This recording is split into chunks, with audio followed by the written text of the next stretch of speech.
This story I'm about to tell you is true. Every chilling detail, every inexplicable event, it all really happened. I wish I could say otherwise, but the truth is sometimes darker than any fiction.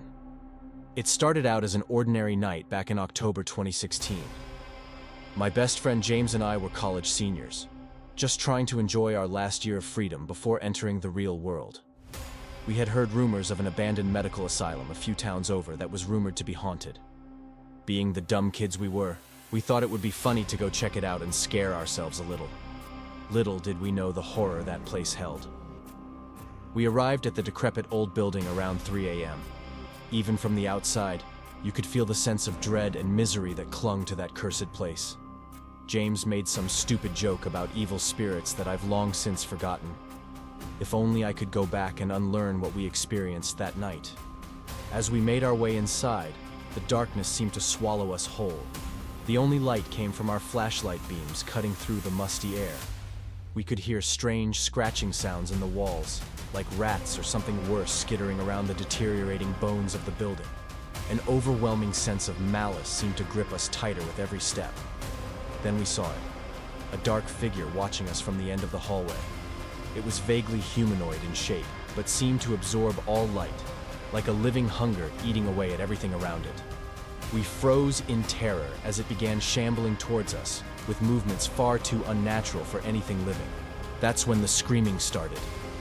The most bone-chilling cries of agony I've ever heard, like the collective wails of the damned echoing through that hellish place.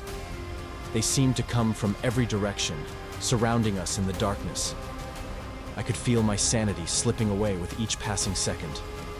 Things only got worse from there. I won't go into more detail to spare you the nightmares. Just know that there are things in this world far worse than death, evils that defy all rational explanation.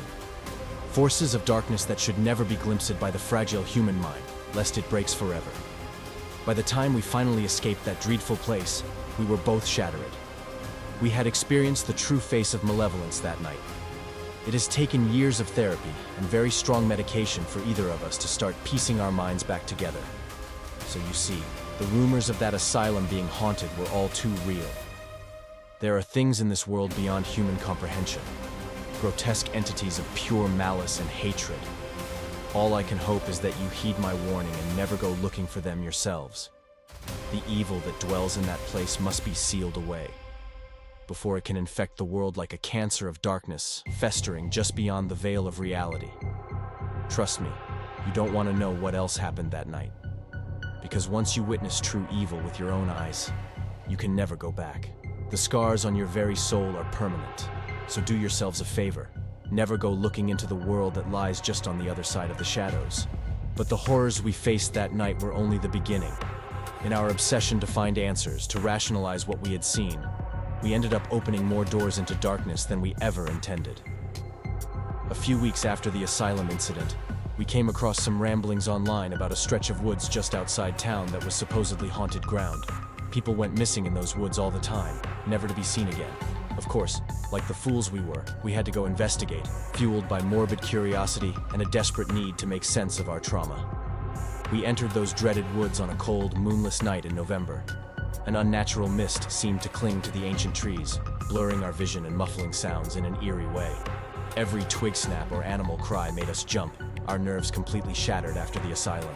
Then we saw them, dark, hunched figures lurking just behind the tree line, fleeting glimpses of movement that couldn't be human. We tried to convince ourselves it was just shadows playing tricks, but deep down we knew something malevolent was out there, watching us, letting its vile presence be known just enough to unsettle us further. That's when the wailing cries started in the distance. The same sort of blood-curdling screams of agony we heard in the asylum, like the damned souls of that place were following us.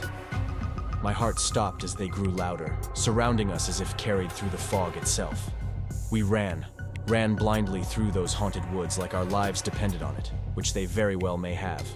Branches whipped our faces and unseen forces seemed to pull at our clothes, trying to drag us back into the hungering darkness. Pure, primal fear propelled us until we finally broke free, gasping for air on the other side of that accursed tree line. To this day, I have no idea what lurked in those haunted woods. Maybe they were gateways to the same hellish realms we glimpsed in the asylum. Or perhaps it was the same primordial evil, stalking us again to break what little sanity we had left. Whatever forces were at work there, I knew we were ill-equipped to comprehend or confront them. That was the last time we went looking for answers. Our minds simply couldn't take any more exposure to those realms of darkness without cracking completely. While the nightmares and psychological scars still linger years later, we've learned to avoid peering too deeply into the abyss. For once you witness the true face of cosmic malice and evil, you can never make sense of it through any rational mortal perception. So I beg you all, heed my warning as someone who has had their mind and soul tainted by the sheer wrongness of the forces that slither through the veil of our reality. Never go looking for what lies in the dark places of this world, because once you've seen the actual depth of that primordial evil and malice, you can never go back. The scars last forever,